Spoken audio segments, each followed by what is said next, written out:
মুখ্যমন্ত্রী মমতা বন্দ্যোপাধ্যায় বলছেন এতটাই বাংলা বিরোধী যে নেতাজি জীবিত থাকলে তাকেও এসআইআর এর লাইনে দাঁড়াতে হতো, সব ফল ভুগতে হবে বলছেন মুখ্যমন্ত্রী, হুঁশিয়ারি দিচ্ছেন। আচ্ছা, আমি এটা বুঝতে পারছি না যে এসআইআর এ কাউকে ডাকা হলে তিনি গেলে সেটা বাংলা বিরোধিতার সাথে কিভাবে সম্পর্কিত হয়। তাই আপনি আমাকে স্পেসিফিক্যালি যে বললেন যে আমি বাংলা বিরোধী বা আমাদের বিরুদ্ধে বাংলা বিরোধিতার অভিযোগ, সেটা আমি প্রথমেই প্রত্যাখ্যান করছি, খণ্ডন করছি এবং তীব্র বিরোধিতা করছি এই বিষয়ে।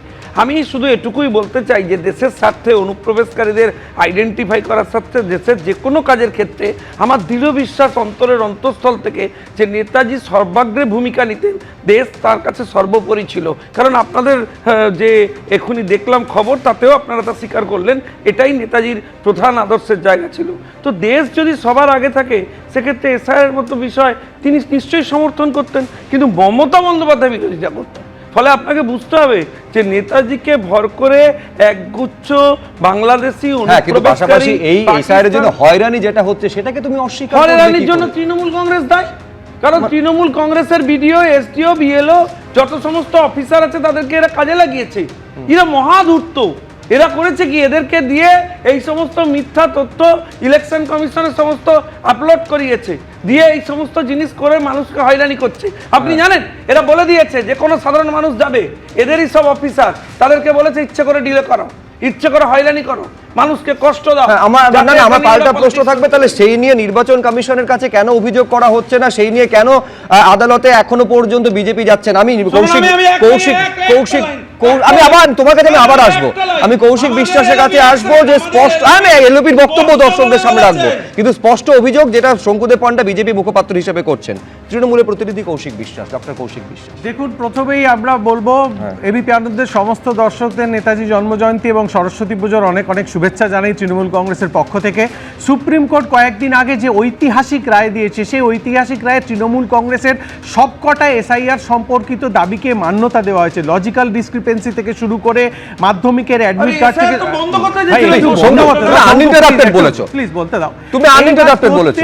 প্রত্যেকটা ব্যাপারে সুপ্রিম কোর্ট এই জাজমেন্টের দ্বারা প্রমাণিত হয়েছে যে আমরা তৃণমূল কংগ্রেসের পক্ষ থেকে এতদিন যেটা বলে আসছিলাম সেটাই সঠিক।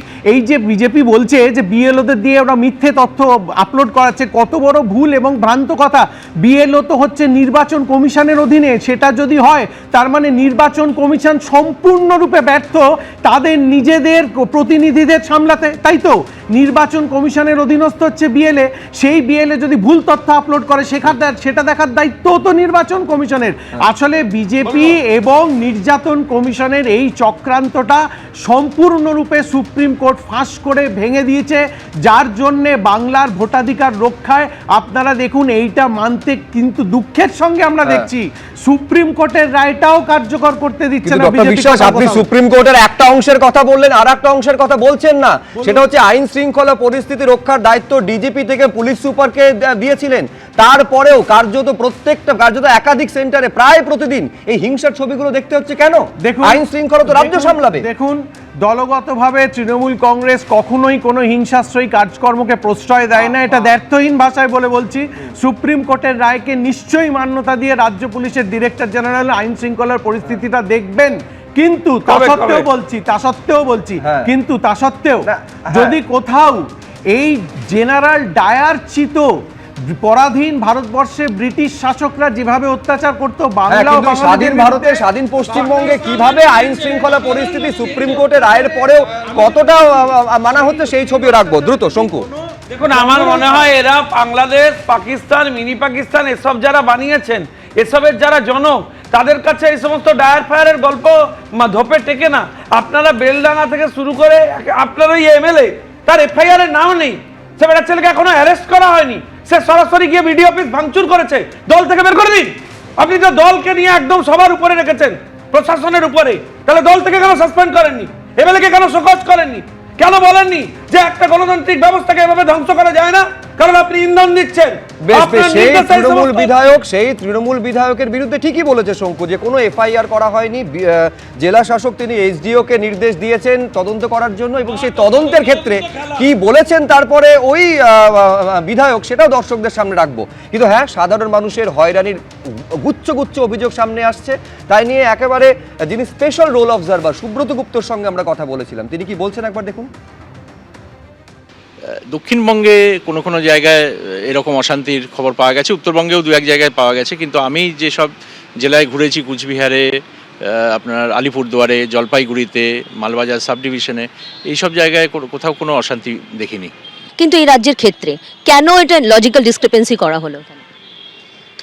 এইটা ইলেকশন কমিশন বলতে পারবে, কারণ ডেটাবেস তাদের কাছে। আমাদের এখানে একটা বড় সমস্যা যেটা আমরা দেখতে পাচ্ছি, লজিক্যাল ডিসক্রিপেন্সির মধ্যে দুটো মানে 5 রকম ভাগ আছে। মুখ্যমন্ত্রী বলছেন যে 2 কোটিরও বেশি মানুষের নাম বাদ যাবে, কি বলবেন?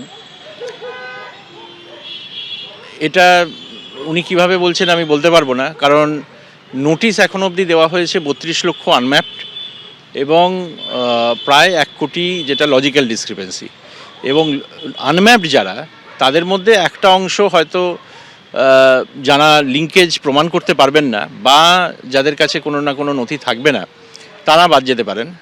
কিন্তু লজিক্যাল ডিসক্রিপেন্সির কেসে যদি কোনো ব্যক্তি ওই ভুলটা মানে ধরিয়ে দিতে পারেন বা ভুলটা কেন হয়েছে সেটা দেখিয়ে দিতে পারেন শুনানিতে কাগজ দিয়ে, সেক্ষেত্রে তাদের নাম বাদ যাওয়ার কিছু নেই। সুতরাং যেহেতু 1 কোটি আর 32 লক্ষ এই হচ্ছে টোটাল, তাহলে অঙ্কের হিসেবে কিছুতেই এটা এই সংখ্যার বেশি তো হতেই পারে না কখনো।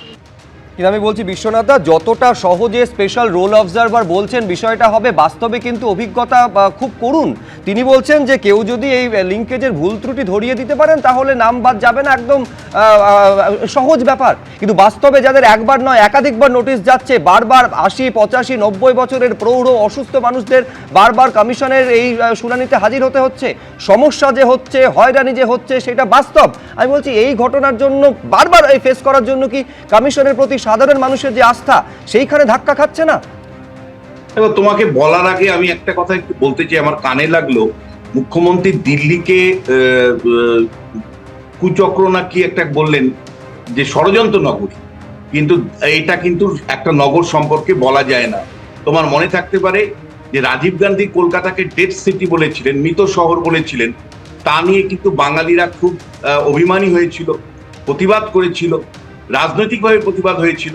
ফলে দিল্লিকে ওইভাবে একটা সম্বোধন করে দেওয়া, 1 কোটি দিল্লিবাসীকে ওইভাবে নিচুভাবে দেখানো, এটা কোনো সংস্কৃতি হতে পারে না। ফলে আমি মুখ্যমন্ত্রীর কাছে প্রত্যাশা করব উনি ওনার কথা উইথড্র করবেন। আমি দাবি করবো একজন নাগরিক হিসেবে। সাধারণভাবে দিল্লিবাসীকে ওই কথা বলা যায় না। দ্বিতীয় যে বিষয়টা তুমি দেখো, সুব্রত গুপ্ত দায়িত্ব নিতে চাইছেন না। এখানে একটা ভেরি ইন্টারেস্টিং রোল দেখতে পাচ্ছি আমি, যে অবজারভার যাদেরকে নিয়োগ করা হচ্ছে তারা বলছেন যে ইলেকশন কমিশন বলতে পারবে। আরে বাবা, অবজারভাররা তো পার্ট অফ ইলেকশন কমিশন, তারা প্রত্যেকটা তথ্য জানেন। অথচ তারা মানে দিল্লিতে একটা বায়বীয় জায়গাকে অ্যাড্রেস করছেন, কার্যকারী করছে অবজারভার থেকে শুরু করে বিএলও সবাই। ফলে সেইটা কিন্তু মানে প্রত্যেকেই এর ধারে ওর দোষ চাপাচ্ছে, ওর ধারে সে দেশ চাপাচ্ছে। দেখো, আমি সময় নেই তোমার, নাহলে আমি বলতে পারি যে কেন 1 কোটি লোকের মধ্যে অবশ্যই যান্ত্রিক কারণে এআই এর ভুলের জন্য অনেকে যেমন ডাক পেয়েছে, আবার একই ব্যক্তিকে 20, 25, 50 জায়গায় বাবা হিসাবে দেখানো হয়েছে। ফলে ইলেকশন কমিশন জানতে চাইবে না যে ভাই 50 জায়গায় তুমি বাবা হিসাবে দেখিয়েছো, সেই বাবাকে, সেই সন্তানরা কে? হ্যাঁ, এখন কমিশন সুপ্রিম কোর্টে এই যুক্তিও দিয়েছে, একদম ঠিক। ইলেকশন কমিশন জানতে চাইবে না।